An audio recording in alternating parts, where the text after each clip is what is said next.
E agora quem tá aqui do meu lado é o Léo Lins, não é? E aí, Você fez umas junkets. Exatamente. O que é junket, pra quem não sabe? É aquela entrevista com o ator do filme para divulgar o filme. Exato, que a gente trabalha pra divulgar o filme. Exatamente, exatamente. Só que você fez à distância por causa da pandemia. Não tá podendo viajar ainda, então eu tive que fazer à distância.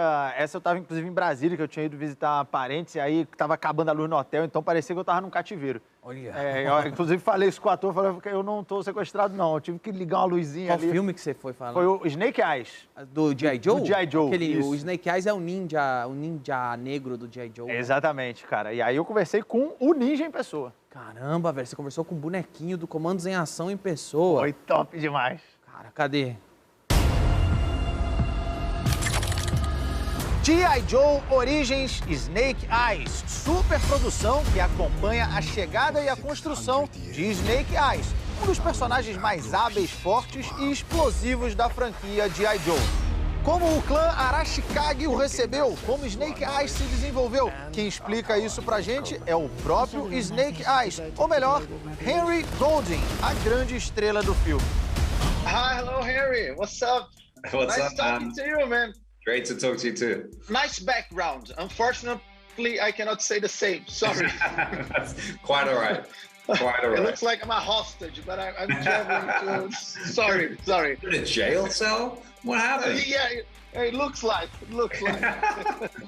I'm seeing family in another city. Man, I have to tell you, I love G.I. Joe. Really. Amazing. And I used to play with them, and my favorite characters, they were the ones with the ninja costume, with a crocodile. I didn't like too much the guy with an army pants and a mustache. That's my uncle. It's the same thing with you? I mean, to be honest, every ninja movie that I ever watched when I growing up, like that was what I was drawn to. It was just, they were just so cool. There was something sort of mystical about them, something so mysterious. And I think it was also the fact that to become a ninja, you really have to kind of dedicate yourself to the art, to become like the most deadliest assassin. So for me, growing up, like pretending to be a ninja was an everyday occurrence. Talking about pretending to be a ninja, how did you feel the first time you put on Snake Eyes outfit? The first one, how did you feel? It's a powerful feeling. It's, you know, putting on the full sort of helmet. Because you know the history of the character, you know the effect it has of fans around the world. And so for me personally, when I put it on and kind of like walking to set, like everybody would just like stare and look. Whoa. The first time. It was kind of pretty crazy. Did you keep the suit? They allowed you? It cost way too much for me to steal. Really? And you can't casually just walk off wearing the entire suit. Well, you are from Malaysia, I'm from Brazil, but we have many things in common. I saw your Instagram and you posted a photo that I was like, oh my God. It says, my childhood stash of my favorite toys. Yes. You posted with Wolverine and Carnage and Strong Guy, Ninja Turtle. I was like, I used to play with these toys. Yeah, I mean, isn't that crazy? Like globally, that's what we had the same imagination, like in the playground. We wanted to be these crazy characters. And I think that was one of the reasons why I was like so drawn to Snake Eyes, was like, I pretended to be the guy. How much of the comic books is in the movie? I mean, because Snake Eyes is a very mysterious character. There's so many iterations of the comic books, let alone the movies.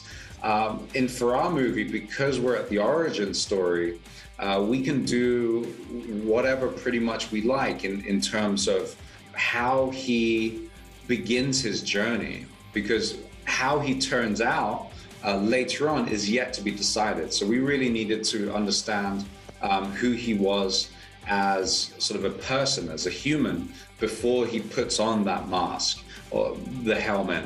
I also saw you another post of your Instagram with the behind the scenes of the action scenes. Yeah. Amazing. amazing. I'm a big fan of martial arts. I used to practice capoeira and Muay Thai. Really? I love Kung Fu. I'm a big fan. Was it very intense? Is there like a scene that you remember? Oh, that one. All the scenes were really technical because you're fighting against 6 to 10 combatants at one time. Yes. So we make these scenes. There's one particular scene where we see Tommy and Snake Eyes back to back fighting a whole heap of enemies, and that's kind of the classic sort of battle that everybody wants to see them fighting in unison, fighting together. And so learning, of course, it took a lot of diligence in one, learning the techniques, but also learning the choreography, because, it's not only you have to be sort of playing with, you have to play with your co-star, you have to play with the 20 other stuntmen. It's practice makes perfect, really. Did you keep the sword? Because I would. At least one. I have a couple of the, I have a couple of the practice swords. Okay. But the real Morning Light is a very expensive piece of kit. So they've only got like one hero sword, which they have to keep. You should have kept it and sell it later. I know, I should have done, huh? Next Harry, one. Thank you so much, man. Thank you so much. Thank Congratulations. You. I'm very excited to watch the movie. And I'm sure everyone in Brazil, because there are lots and lots of G.I. Joe fans here in Brazil. I can't wait for you guys to watch it. I appreciate it. Enjoy.